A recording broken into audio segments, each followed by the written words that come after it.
I stood outside the pack house waiting for Grace.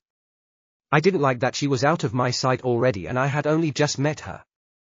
I rubbed a tired hand over my face. There was little that I ever felt helpless about. I was the Alpha King for a reason. I was known for being proactive and running a tight ship, but the fact that this girl had been living with those people under those circumstances made my heart hurt. How could I have not noticed what was happening in the last 6 years under my own reign? It had me questioning everything. My beta, Leon, reminded me that it was impossible to know everything. But something about the incident today had me questioning everything, especially within this pack. There was more going on here than what met the eye, and I intended to do some digging into exactly what was being hidden. The Alliance was now nothing but a ploy to learn more. Of course, I had been traveling pack to pack for a while now. I always told everyone that I wanted to see what was happening within my reign, and that was true. But I had an ulterior motive too. I had yet to meet my fated mate, so I was casually searching for her as well.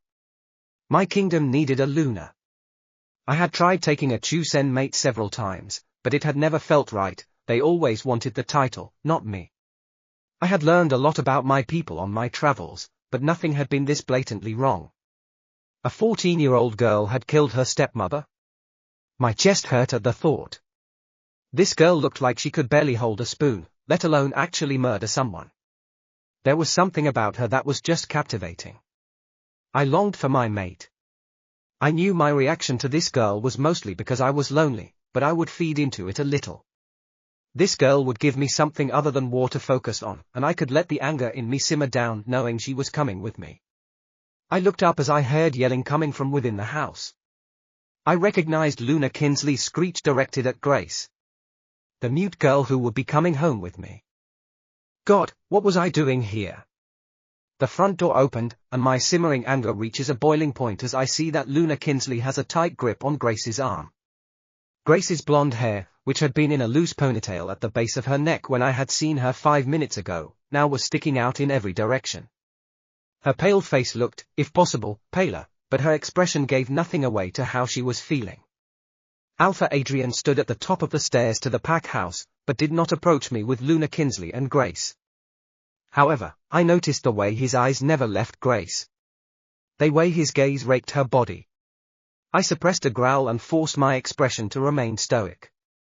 My wolf was going crazy in the back of my head. I was getting her the hell out of here.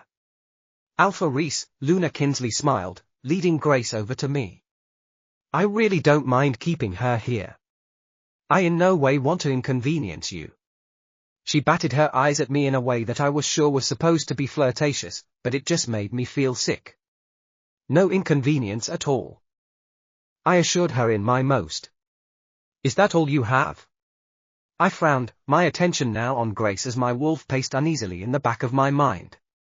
She was only carrying a single bag that looked like it had to be 100 years old and had been through war. The handle was all but falling off, and bag itself was maybe the size of a larger purse that looked to be practically empty. Grace nodded. It was the first direct answer I had received from her, and my heart did a weird flutter at it. Okay then. I answered, reaching my hand out for her. Let's go. Grace nodded again, reaching for my hand. It was so small in mine, it made me feel sick. However, instead of looking up at me, she looked back at Luna Kinsley, who was still holding her other arm. Is there a problem, Luna? I asked coldly, finally showing my displeasure over the whole situation. Of course not, Luna Kinsley began to cry as she let go of Grace. It's just she's my only sister, and sure, she's made mistakes, but I am just so sad to be letting her go. Grace looked disgusted at the notion, but didn't say anything, and I tried to ignore the memory of her in tears 20 minutes ago. I'm sure the sentiments are shared. I lied, ushering Grace into the car. I climbed in behind her and slammed the door. I didn't want to be in this place a second longer. Grace crawled across the back seat and curled up in a ball. I started chatting with my beta Leon for a while, going over pack business. I turned back to Grace to ask a question, when I noticed her eyes were wide with terror, and shaking from head to toe. My heart pounded as I pulled her onto my lap and ran my fingers through her tangled brown hair. Her heartbeat immediately skyrocketed, and I wondered if I had made the right decision, but then it started to slow down again, and I felt better about my choice to hold her. She looked up at me, her dark eyes questioning what I was doing. I gave her a small smile that I hoped was reassuring. My own heartbeat began to race, and I felt myself pull her closer. My wolf didn't say anything as we just stared at the girl we had rescued. It was the first time he had ever willingly accepted me bringing home a girl. My gaze dropped to her lips, and I wondered what they would taste like. If she would taste as bland as she was portrayed, or if maybe she'd have a hidden sweetness. My gaze dropped again, and I scanned her torn-up servant's dress with a frown, snapping me out of my thoughts before I got impulsive. She may have been illegitimate daughter of an alpha, but she was still the daughter of an alpha. She should have been treated better than this. I wondered how she would look in normal clothes. The thought had me fighting back images of a girl who was not sitting on my lap terrified, but of a future girl, who would be so stunning it was hard to even imagine, but I could see it now. She could be my future. Leon, she will need new clothes. Leon's eyes met mine through the rearview mirror, and I could feel his hesitancy rolling off him in waves. Of course, sir, but what size is she? I frowned. How was I supposed to know? I didn't buy women's clothes. I placed my hands around her waist, trying to use my hands as guide. She shivered at my touch. She was nothing but skin and bones, and my heart clenched at the thought. I felt her tense in my arms and put my hands back casually around her and fought my wolf not to make an appearance at this sudden new revelation. I took a deep breath, closed my eyes and tried to hide the fear and pain I felt as he touched me. Not a single part of me liked this. He was nice and all, but I couldn't go through that again. Anything but that. You tensed. The Alpha King commented. I pulled away from him as he moved me off his lap. His eyes were staring intensely at me, and I couldn't help but cower away from him. I didn't want to show my fear, but I was exhausted, so my body was betraying me. Are you hurt? The Alpha King demanded, his eyes narrowing at the thought. I shook my head no, immediately. I knew how this would go. I would be in so much trouble if I was honest. I had been through this scenario before. Kinsley would ask me if I was hurt, and if I showed the pain, she'd say she'd give me something to cry about. Every time it was worse than whatever the first pain had been. Grace, you can tell me if something hurts, okay? I can help. The Alpha King tried again in a softer voice. I shook my head again and turned toward the window. I couldn't remember the last time I had been in a car. I had been maybe 7 or 8, and my stepmom, Luna Ava. It had been one of the rare occurrences she had talked my father into letting me out of the house. It had been my birthday, and we went and got ice cream, and I had been able to get a new book. It was one of my favorite memories. This car, though, moved faster than I remembered. Everything passed by my window in a blur, and it made my tummy turn.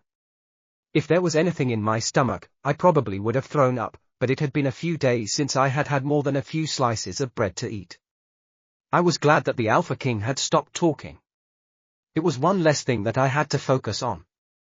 As everything rushed by, exhaustion filled every piece of my soul, and I could feel it deep in my bones.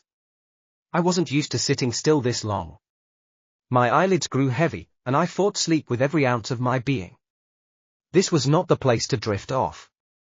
I didn't know these people. I didn't know where I was going.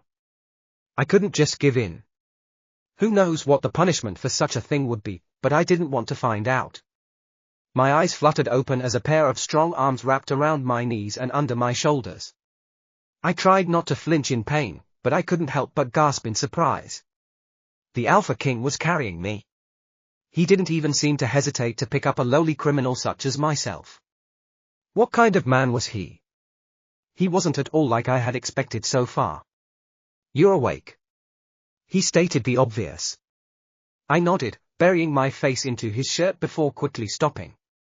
I might have fallen asleep in his presence, and he might have decided to carry me, but that didn't mean things weren't going to go south real quick with one wrong move. Did you sleep well? He asked. I was surprised by his question, but I nodded again. I had slept better than I normally did. Normally, I had nightmares and woke up screaming, which then in turn would cause Kinsley or Adrian or one of their other minions to come and punish me for the commotion. I shuddered at the memory, however the Alpha King either didn't notice or pretended not to. "Should I keep carrying you or would you like to walk?" he asked, his voice husky with something I didn't recognize. I immediately showed him 2 fingers, meaning I wanted the second option, and I hoped he understood. He frowned at first, but then complied with my wishes, gently setting me on my feet. The relief I felt was immediate now that there was less pressure on my back. I sighed and looked around. I had forgotten the very presence I was in, the Alpha King's. And this wasn't just some random pack house. This was a small castle. A mansion to the utmost degree. And it was stunning. The exterior was a pale grey stone full of windows and covered in vines. We stood in the driveway, but on each side was lined with the most exquisite landscape. Bushes, trees and flowers, all shaped and perfectly positioned to be the most aesthetically pleasing. I had never seen something so beautiful in my life. "Do you like it?" The Alpha King looked nervous as he ran his hand through his hair, his eyes meeting mine. I gave him a small smile and nodded. I loved it. But then I frowned. It would be so hard to maintain though. I had no idea how to shape everything so nicely or which flowers would grow well here. And the house was huge. I couldn't possibly keep up with everything that needed to be done. I took a shaky deep breath and tried to calm my nerves. Whatever was going to happen, will happen, and I would handle it the way I've always had. The Alpha King frowned at me, but again, didn't comment. "Let me show you the inside," he tried. I nodded but found myself not really paying attention to anything as we walked. Everything looked expensive, and I would ruin it all with one touch. This was the game, wasn't it? To see how much trouble I could get in on my first day in my new, could it even be called my home? "Grace." A sharp voice drew me back to the present. We were back in the gorgeous, ginormous foyer that we started in that held a velvet couch and statues and what I could only assume to be very expensive art pieces. I looked up at the Alpha King, his eyes softening a little as they met mine. "I know this has been very overwhelming." The word seemed hard for him to say. "But here, you are not a servant or a slave. You are not a criminal. You are here to be my bride, Grace. We will be married, and I will mark you." I stepped away from the Alpha King in shock, but he grabbed my hand pulling me back to him, just leaving a little bit of distance. Why would he want me? I was nothing. I was worse than nothing. I was mute. I was a criminal. I was undeserving of any good thing ever. So why? Did he truly not believe Kinsley's story? Or was there more at play here? Was this a cruel joke and this wasn't the Alpha King at all? I was sure Alpha King Rhys could sense my turmoil. I was not fit to be anyone's bride, let alone the Alpha King's, but he didn't say anything. He just led me on, up the steps and through another glorious hallway to a door. He held his hand up to a small pad on the door, and it made a buzzing of acknowledgement as the door opened by itself. I jumped back in surprise, but the Alpha King kept a firm grip on my hand and pulled me through the doorway. To my surprise, 2 servants followed us into the room. They bowed at the Alpha King, and I realized I probably should have been doing that too every time I saw him. "These are your personal servants, Alana and Cam," he started, not looking at anyone in particular. "They will take care of your every need. They have come to help you bathe and turn down your sheets for the night." I pulled my hand from him, knowing that I could not keep the look of alarm off my face. I shook my head back and forth trying to convey the message that I did not want anyone to get near me. I was capable. I was fine. No. No. No. This couldn't be happening. "Relax, Grace." The Alpha King tried. "This is a good thing." He attempted to grab my hand again and I twisted away from him. He froze. His face paled, and I knew what I had just shown. "Are you bleeding?" he demands, his eyes never leaving my back even as I twist further away from him. I shake my head, trying to hide my injuries. This couldn't be happening. "Let me see it, Grace," his voice is hard, and I couldn't help but cower away from him. I shook my head again. I had no intention of showing my scars in front of everyone. Sensing that I had no intention of showing anybody anything, he ordered everyone else to get out with his alpha aura, and I dropped to my knees to submit. When the door closed behind them, he dropped in front of me, kneeling so we were eye level. "I'm sorry," he whispered, brushing a stray strand of my very messy hair out of my face. "I didn't mean to use my alpha aura on you. At your pace, I just want to see your injuries, so I can help.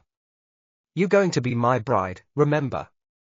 His hand cradled my face, and I couldn't help but lean into his touch before I realized what I was doing. No. I can't be doing that. He might say that he wants me now, but he won't want me once he sees my scars. It's okay. You're safe here. He said so gently I was starting to believe it. We sat like that for a few minutes, my breathing slowing down despite myself. Once I was calmer, he pulled me to my feet. I felt his hand move my hair out of his way, and he turned me, so my back was facing him. His hand lingered at my neckline but waited for my permission. I knew I couldn't escape this, so I slowly nodded, just once, but that was all it took. I felt him slowly unzip my first layer, and then my second, before finally undoing my last defense. He had only pulled each about halfway down, but I could tell he was surprised by the layers, however he didn't say a word about them. I knew the moment he saw my skin. The grip he had on my dress increased, and he grabbed me with his other arm. I knew what he was seeing. The many scars and bruises from the past. The fresh whip marks from today, the sudden air on them made them sting. "You lied to me," he growled. Suddenly, his hands were ripping at the rest of my dresses, all but shredding them off me. I couldn't yell. He had been so gentle, and then to just lose it like that. How could he? How could I have trusted him? I was so sure he was going to ruin me too. "Who?"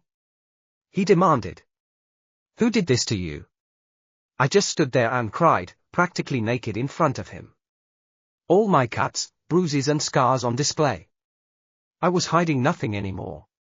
All I wanted was to curl up, but I couldn't force myself to move. The Alpha King lifted my chin, so I was looking at him. His eyes looked remorseful as he grabbed a soft blanket from the bed and wrapped it around me as I sunk to the floor. "I'm sorry for scaring you," he said gently, taking the spot next to me on the ground. "But those aren't just one-time wounds, Gracie. Those are a lifetime of hurt. Was it your sister, Luna Kinsley, and Alpha Adrian?" I started to hyperventilate. "No. Telling would just get me in trouble." "Shush," he soothed, running his hand through my super tangled hair. I couldn't breathe. This wasn't happening. He was going to send me back. However, he didn't say that. He sat with me till I was all cried out. His thumb running circles on my arms, and I felt so tired again. "I don't know for sure who hurt you, Grace, but I promise you, you are safe here. I know I scared you, and I invaded your privacy. But you are safe here. I will never hurt you." I didn't say anything. What was there to say? No one had ever promised me safety before. How could I possibly believe it after tonight? "I'm going to go," the Alpha King said after a while. "But the maids are going to run you a bath and get you fresh clothes, and we will deal with your wounds in the morning as they've stopped bleeding for now, and I don't want to make this worse." He looked hesitant at the last part, but he didn't do anything to show me he was thinking anything different. He stood up and stretched, and I marveled at his body before I realized what I was doing. He smirked though, which gave me the impression that he knew exactly what I was doing. However, he didn't comment. He just moved across the room and grabbed something before heading back toward me. "Here." I took the small chalkboard hesitantly and looked at him in confusion. "Write whatever you need or want on this board. I will check it and update it daily." I gaped at him, but he didn't wait for my response. He just turned and walked out, leaving me alone for the first time in this new house. A servant from earlier peeped in, but didn't say a word to me. She just ran my bath and left me alone with my thoughts, and I didn't know how to feel about that. Once I was sure no one else was coming in, I climbed into the bath, the water cold from how long I had waited to get in. My new injury stung in the water, and I just sat there for a while as memories of home flashed through my mind. I forced myself to get out when I started to shiver. I crawled into my bed, grateful to still have it. And the last thing I remember before I fell asleep was that I felt like I was laying on a cloud. I opened my eyes slowly. I was afraid it was all a dream that wasn't real. But no. I was in the comfiest bed I had ever had the privilege of sleeping on. The sun was shining through the curtain, and I realized for the first time I could remember, no one had come in and interrupted my sleep. I couldn't remember having any nightmares either. It was bizarre, but I loved it. I startled. There was a simple knock on the door, but I wasn't used to that either. In my old pack, people just burst in all the time. I sat up slowly, letting the blankets pull at my legs as one of the same servants from yesterday peeked her head in. "Oh good, you're awake, miss." She smiled. Her blonde hair was pulled into a French braid bun and she looked to be about my own age. I nodded, but didn't say anything as the girl opened the door revealing a large tray of food, leaving my eyes to nearly bulge from their sockets. The girl laughed, and I offered her a small, tight smile. "I'm Alana, by the way, not sure if you remembered from yesterday, but I am here to assist you with anything you need. The Alpha King is downstairs waiting for us, so as much as I want you to relax and take your time, we are on a bit of a time crunch." Alana finally took a breath before continuing and thrusting the tray into me. "You start eating, and I will start your bath and lay out your clothes. Sound good?" I nodded again, looking at the food hesitantly. There were so many options, and no one had ever given me so many choices before or asked me if a plan sounded good. It was weird. Alana chatted away about things that had no real importance as she scurried all around the room, and I found comfort in her presence. She was a ray of sunshine that I wasn't used to being around. I didn't know work could be fun like that, and I didn't know how to feel about all the attention. I squirmed nervously after I took a few bites of some random foods. I didn't care for most of it, but I liked the biscuit and that was about all my stomach could handle. "Are you done, miss?" I nodded and carefully moved the tray to the side table and stood up with the blanket wrapped around me. Luckily for me, Alana seemed to get that I wanted my privacy and left without another word. I didn't waste any time and got myself cleaned and ready for the day as quickly as I could. I didn't want to keep the Alpha King waiting too long and I felt as though I had. I quickly ran a comb through my hair and braided it. My back twinged with all the movement, but I had had worse and that's what I kept reminding myself. I had never worn any outfit as nice as the one that was laid out for me, either. It was a simple blue dress with flowers on it that had long sleeves and came to just above my knees. My usual dresses usually were longer, but it would do. I was glad to find Alana just outside my room as I made my way there. I had gotten a tour yesterday, but I didn't remember a single place I was shown. My nerves were on fire as I made my way to wherever the Alpha King was. What did he want from me? He had said he wanted to marry me, but was that really his intention? He was by all accounts famous, and I knew more beautiful people than myself had thrown themselves at him in the past, so I kept coming back to the same question: why me? Grace. His rough voice brought me out of my head. I looked at him, my eyes wide with fear. "Come on, we've got an appointment to get to." I frowned. An appointment? Whatever for? As if sensing my confusion as we walked, he said, "We're going to the doctor's to get your wounds looked at. I want a full physical for you. There were marks on your body of all different ages. I want to know who and why." I stumbled over my feet, and he reached out and righted me without even looking. The doctor's office was on property.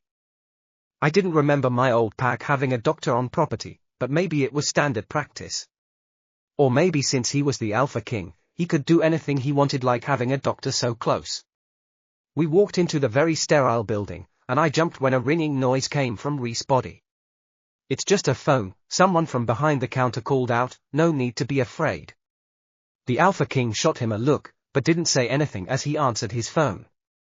The guy behind the counter looked like a younger version of the Alpha King. He had the same dark brown hair, but it was cut closer to his scalp, but his eyes were darker than the Alpha King's. "Go on, Grace," the Alpha King said gently. "I'll meet up with you after, okay?" I have to take this. I nodded, but it didn't ease my fear of going to show my most vulnerable self to a stranger. I don't bite. The guy laughed freely. I'm Dr. Sonnet, Reese's favorite brother, aren't you a cute little thing? However, you can call me Sawyer. I didn't say anything, I just followed him back to the exam room. I hated how he seemed to think my presence was a joke, but maybe I was. He got the exam started quickly, but he didn't stop talking the whole time.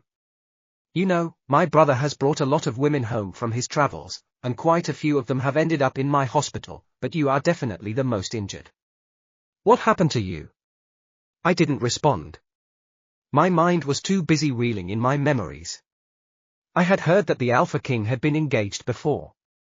He had been seen with numerous women over the years, and some he was rumored to have made disappeared. I gulped. Was I really next? The doctor seemed to laugh at my reaction. You didn't think you were the first now, did you? No, for a long time, every time he went to a new pack, he brought back a new girl. Blondes, brunettes, redheads, it didn't matter much, he gave me a once-over as he grabbed his stethoscope, but I will say you are the first to look like you, so maybe you'll be different, he seems to really like you. Dr. Sonnet teased when he sensed my mood change. I didn't say anything. There wasn't anything to say. I was broken and he would lose interest soon.